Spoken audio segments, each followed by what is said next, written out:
Are the Yankees preparing a big trade? They've been linked to Ryan McMahon.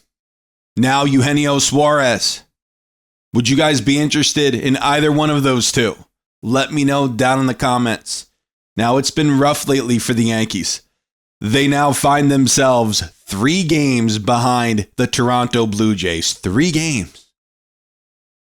What a regression, downfall, whatever you want to call it. Do teams struggle like this? Yeah, I guess. But like this, I believe they're 7-16 over their last 23. Something egregious like that. It's horrible. That's not what you want to see out of a potential World Series team. And I don't think the Yankees are that. Their bullpen is absolutely horrific. All of a sudden, they're bad. That bullpen is bad. So we should be hearing some bullpen names very, very soon. But let's talk about Ryan McMahon and Eugenio Suarez. McMahon, would that be the move? Let's go over his numbers. He's hitting .209 with 12 home runs, 25 RBI, and a .684 OPS.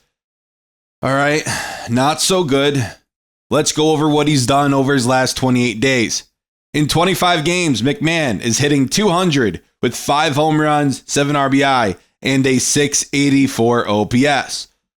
Now let's go over his last 14. Over the last 12 games, hitting .125, no home runs, no RBI, with a .330 OPS.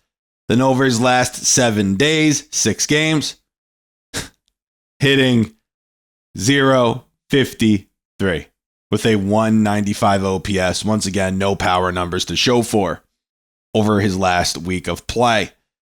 McMahon, I think, is a product of Coors Field offensively. This year, McMahon over at Coors Field is hitting .241, 8 home runs, 15 RBI with a .800 OPS. Solid numbers over there at Coors.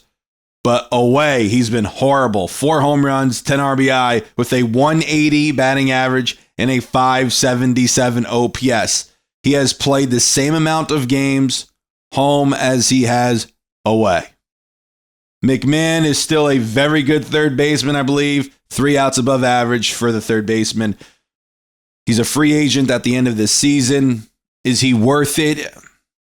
Defensively, he's pretty damn good still. He's one of the best defensive third basemen in baseball. Offensively, he's a product of Coors Field.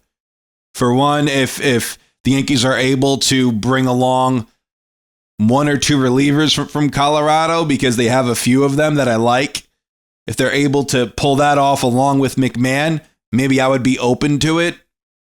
But outside of that, McMahon really doesn't serve as too much of an upgrade for the Yankees. I wouldn't do it. If you're going to trade with the Rockies and he's the only player you're getting back, I just really don't think it makes much sense. I truly don't. And another guy who I don't think makes much sense is Ke'Bryan Hayes. That's another one who they've been supposedly interested in. And Hayes, a .592 OPS, 2 home runs, .243 average. What, are we going to go and grab him? I believe he has a multi-year deal with the Pirates. If I'm the Yankees and if you're really looking at Hayes, just play Peraza. He'll do the same thing for you offensively. He'll do the same thing for a lot cheaper. A lot cheaper. But we've been hearing Ke'Bryan Hayes' name linked to the Yankees. I just don't think it makes sense. Hayes, for the next 5 seasons, I guess, 4 or 5 seasons, is making $7 million. His last 2 years, $8 million per. That's not the move either. That's not the move. But let's move on to Eugenio Suarez. Now, this is a guy, is he okay defensively? He's not the greatest. This is what you're going to see on the market for third basemen. They're either really good defensively or really good offensively. There's no in between. Now, Suarez has one of the best bats in baseball, best power bats in baseball. Suarez this season for the Diamondbacks, hitting .252, 28 home runs, 73 RBI with an .881 OPS. Let's look at what he's done over his last 28 days. In 23 games, he's hitting .302, 10 home runs, 25 RBI with a .1033 OPS. Over his last 14 days, in 11 games, he's hitting .256, 3 home runs, .815 OPS. Then over his last 7 games, hitting .192, 3 home runs, 5 RBI, but with a .780 OPS. That's very important. That's .780 OPS. He's still swinging for power, and that's what the Yankees are looking for, a power bat. And Suarez would bring you that. Now, Suarez spoke to Ken Rosenthal and said he prefers to stay with Arizona. All right, I understand that. But also with the Diamondbacks, they're still in it. They're still very much in the race. And we might not know what the Diamondbacks are going to do until the very, very end. Until the very end. What I mean by that is towards closer to the deadline. We might not know what they want to do until then. Because Arizona is still in it. Now they're 11.5 in their division. I mean, the Dodgers playing great baseball. But the Diamondbacks, 4.5 out. So if you see them lose more, they're 44 and 46. If they start to tail off, then maybe Suarez's name becomes a more realistic possibility. You also have the Seattle Mariners who want Suarez. So there might be a little bidding war here. We saw last trade deadline just how expensive the market was. Suarez, would I like him? It's better than putting LeMahieu or Peraza out there offensively. That would help the lineup out tremendously, and you move Jazz over there to second base, and Jazz is a much better second baseman than third baseman.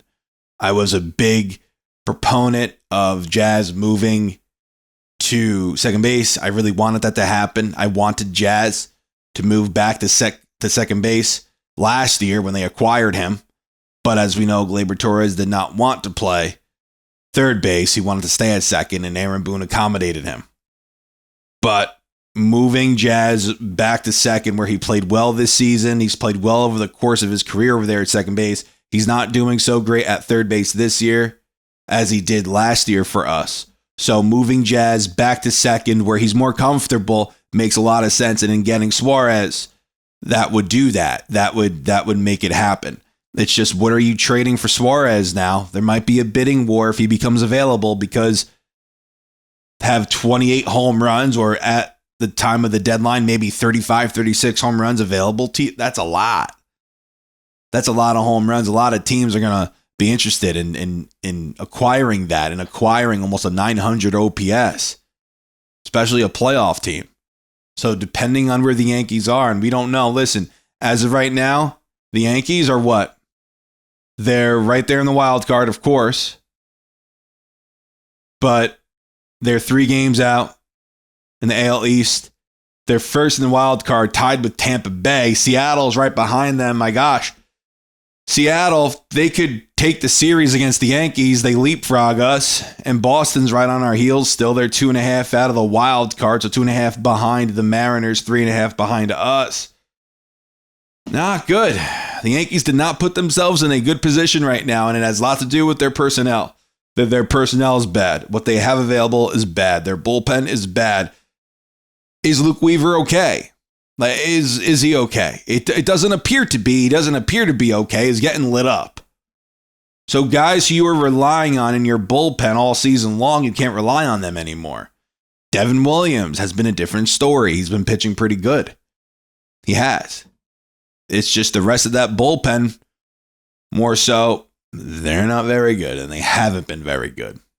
So the Yankees not only need to address third base, they need to address that bullpen. And if you're acquiring McMahon along with a couple relief pitchers, maybe I would get McMahon in pinstripes if that's the case. But if it's just McMahon, I don't want to do it.